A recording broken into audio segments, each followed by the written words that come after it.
Hello, welcome to this week's edition of Spotlight on Jackson County. You know, at a TV station, there's a lot of people behind the scenes that make everything happen, and the picture that you see, it takes a whole host of hands to help out and to make it work. And fortunately today, I have one of our local guys here at WKFK, Dennis Pitts, and I want to welcome you, Dennis. Dennis with a face for radio. And Thanks, Michael. Just picking on you, man. Dennis is our IT guy. I mean, in fact, I'll tell you what. I'll put my glasses on for this.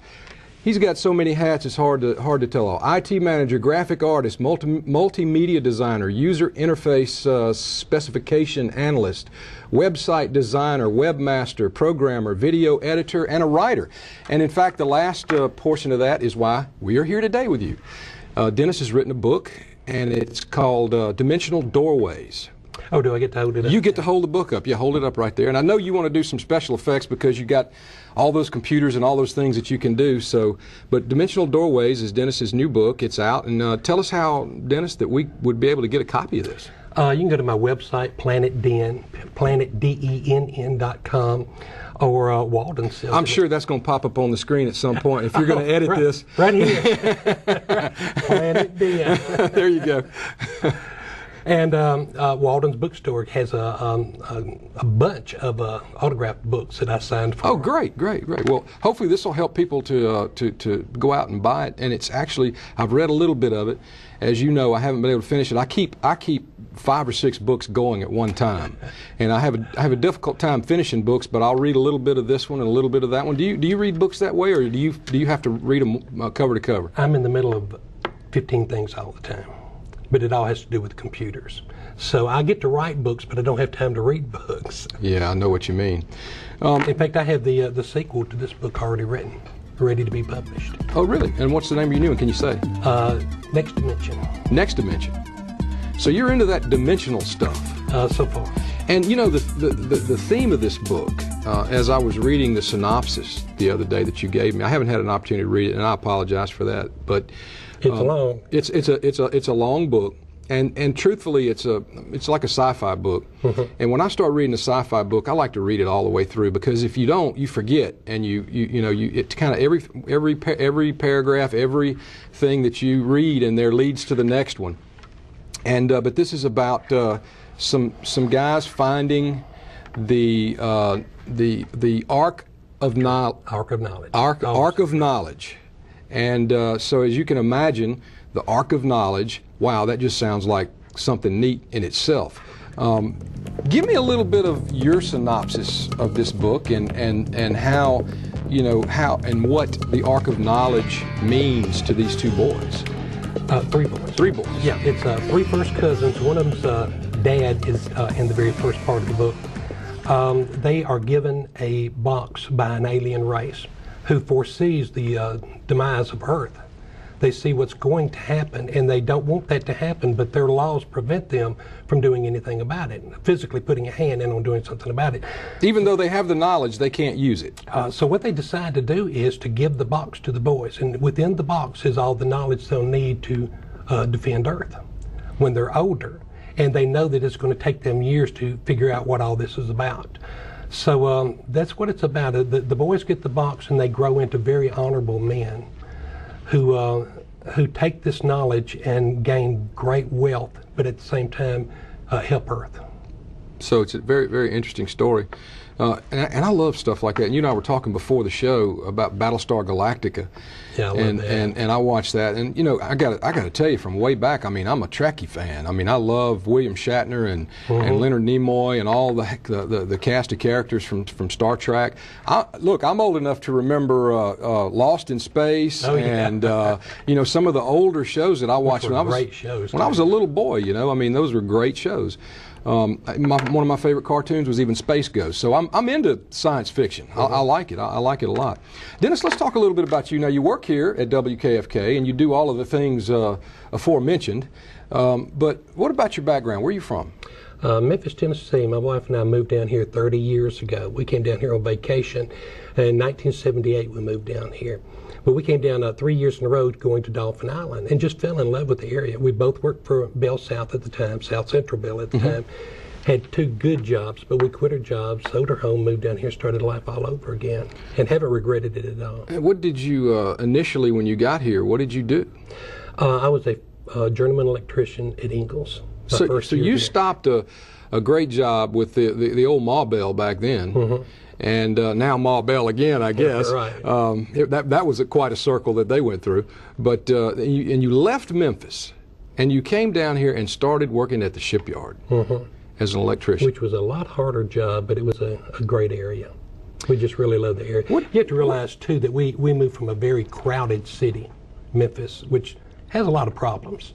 And we moved down here to a very small city, Ocean Springs, which had very few problems. So it was and still, you know, one of the best places, in my opinion, to live in Jackson County. It's a very nice community. You know, but look, I mean, you started up in Memphis, and you went to school there. I'm sure I know you told me you went to Memphis Tech. Memphis State. Memphis State. Memphis State University. Memphis State University. Okay. Well, I'm sorry about your bad luck there. You couldn't find a better college to go to? It was the best one in Memphis. So you were one of those older college students. Decided to go Yeah, later. actually, I was. I was in my late 20s and 30s, early 30s when I was going to school with a bunch of 18-year-olds. When you moved down here to the coast, or when you came here for the first time, it was just for a vacation, right? Yeah, to Dolphin Island. In fact, we mapped out the route and came down 49, hit the Highway 90, and drove all the way down Gulfport, Biloxi, on through Ocean Springs, and then on to Dolphin Island. But we did that 3 years in a row. Just a family vacation? Yeah. Every year we would go across the bridge, and I'd see that little yacht club sitting on the right in Ocean Springs, thinking, it must be great to live down here. And it is. Isn't that something? That's a great testimonial for somebody who's moved in. You know, we usually think people north of Interstate 20, we think of them as Yankees here in I were one. I'm better now, thank you. But anyway, well, look, let's kind of go over this book a little bit, and you know, you got them at what stores? What bookstores? Actually, you can get it at any bookstore. If you go online and Google my name and Dimensional Doorways, Dennis Pitts Dimensional Doorways, you'll pull up many pages. So it's sold all over the world. I pulled up some the other day in Japan and Germany and Greece. Yeah. How are the sales going for you? Don't know until the end of this month. Because you just started this, right? Well, in May is when it came out, and they pay quarterly. And so there's really no way of keeping up because there's so many bookstores out there. I mean, I may wind up having sold 20, and it may be 2,000. Who knows? And I won't know until, like I said, until the check comes in. What do you do to, you know, Dennis, you know a lot about the computers and marketing and stuff as well. What do you do to market a book? I mean, it does, you know, how is it that, let me just ask this question. How is it that, you know, some books start out on the New York Times bestseller list? I mean, you see books like that just pop right on. How is it that you get a book to be marketed in that fashion? Is there some secret to this, or what is it? The biggest secret is you go on some TV show with some well-known personality like yourself, and you get the word out to the public. But most of these guys that have these bestsellers have been on Bill O'Reilly or, you know, some TV show like that. You have to get the word out to the people. If they don't know the book's there, they're not going to buy it. Yeah, that's a fact.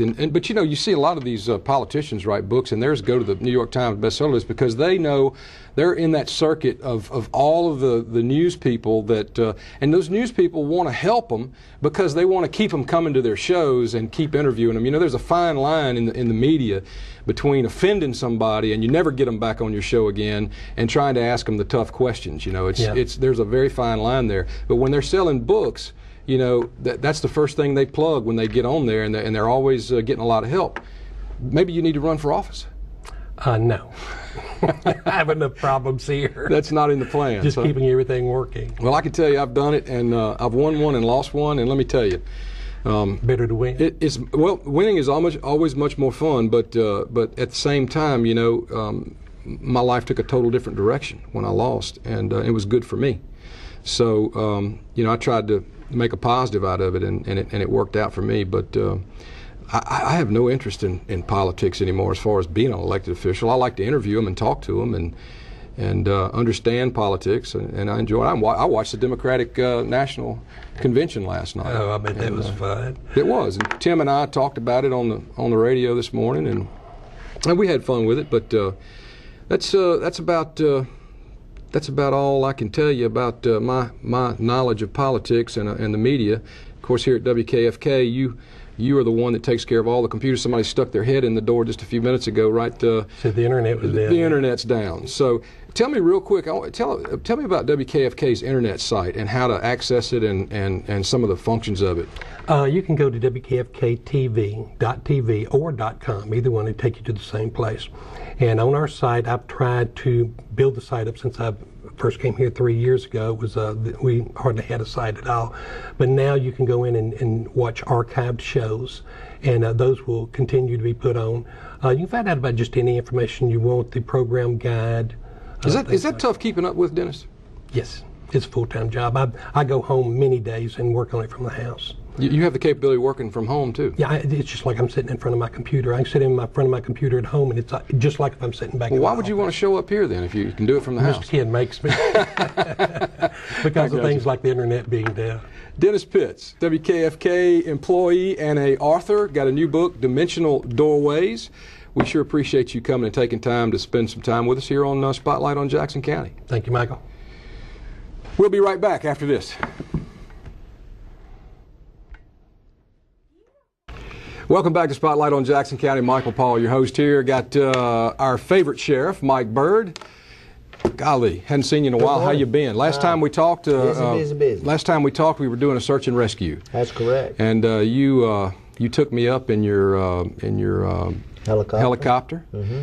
And we went out and looked for. Golly, that was a terrible thing. Awful. 4 children. 4 children drowned, and I think they ended up finding 2 or. They found all of them. All of them. All of them were found. Were they found here in Jackson County? One of them was found in Jackson County, and the other one was found off the coast of Louisiana. The other 2 were found in Alabama. It was interesting, and I'll tell you something. The resource of having that helicopter, I don't think people realize how great that is for this community and this county, and the things that you can do with it. I mean, it's absolutely amazing. It is, and what's the best thing about it? It doesn't cost the taxpayers 1 penny. How did you manage that? Well, what I did was I take money that we seize from these drug dealers that are running drug money up and down the interstate. I have drug interdiction officers that work the interstate. And we take that money and we go, and the FBI helps us take it, and we seize it in federal court. And then the courts award it to the agency that seized it, 80% of it, and 20 goes to the federal system for the processing of it and pay for the court costs. Well, the court's got some expenses themselves. Absolutely. And it pays for the fuel, it pays for the maintenance, everything. So it's worked out real good. And we get that thing through military surplus.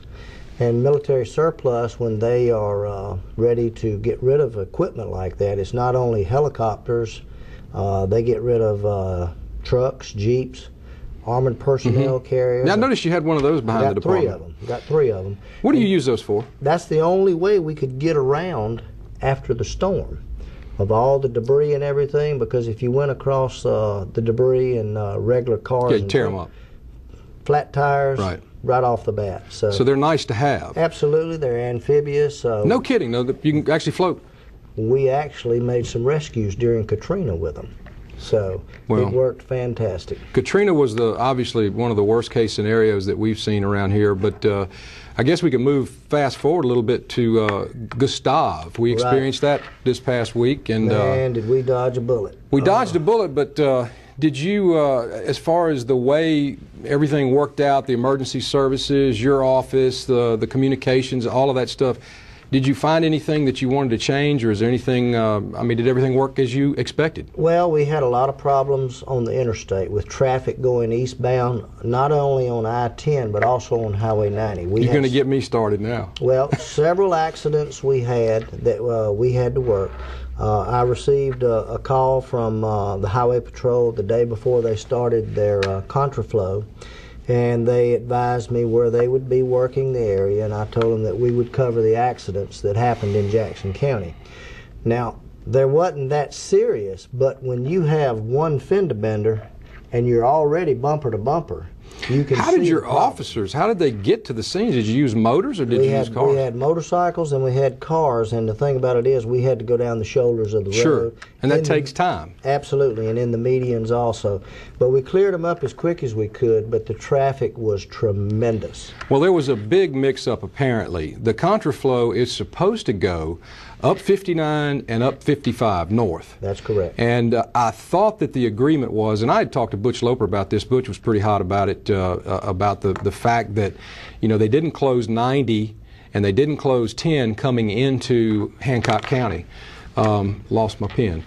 But so anyway, you know, we had a tremendous amount of traffic. I mean, as I understand it, you can correct me if I'm wrong. It was backed up from the Mobile Tunnel all the way into Orange Grove in That's correct. in Harrison County. That's correct. It was bumper to bumper. Now, my understanding of it was they were not going to let that travel east. Now, Well, apparently they stopped it at some point in time. right, they did, but I think it was a little too late when they did stop it. And here's the gripe that some of the emergency management people had. You couldn't cross Interstate 10. There were people, or excuse me, you couldn't cross some of the Highway 90. They changed the lights to flash. You recall that? Right, I saw that. And so there were, you know, just steady stream of traffic headed eastbound, and therefore people south of 90 couldn't get north. out. They That's couldn't get correct. through, and They I think couldn't cross. they may have called you. I know the Highway Patrol was out directing some traffic at some major intersections. We, as far as, we didn't have any major intersections as far as Highway 90 except at Highway 63. It pretty well took care of itself for a while, and then it got backed up. But that was due to accidents that we had, is why it got backed up. If it would have been just steady flow, bumper to bumper, we could have handled that, but the accidents is what really, you know, messed us up. How'd your officers make out during? I know you make everybody come and go to work, and you probably, what do you do, work 12 hours on? We 12 work hours? double shifts. We have A, B, C, and D shift, and we combine the shifts, double shifts day and night, 12 on, 12 off. 12 on, 12 off. What creature comforts do you use or do you have to try to take care of the officers when you have one of these situations? Well, we have different areas that the officers can go to in each area that they work. Say, for instance, Van Cleve. We have the fire department there. We have the library that we have access to. The officers can go there if they need to change clothes, take a shower, whatever personal needs they need. That's where we do that. How long did you have to keep your officers? 24 hours I kept them on. And then you went back to normal Went shifts? back to normal shifts, yeah. The threat was really gone that morning, but with everybody coming back into town from the storm missing us, thank the good Lord, Yes.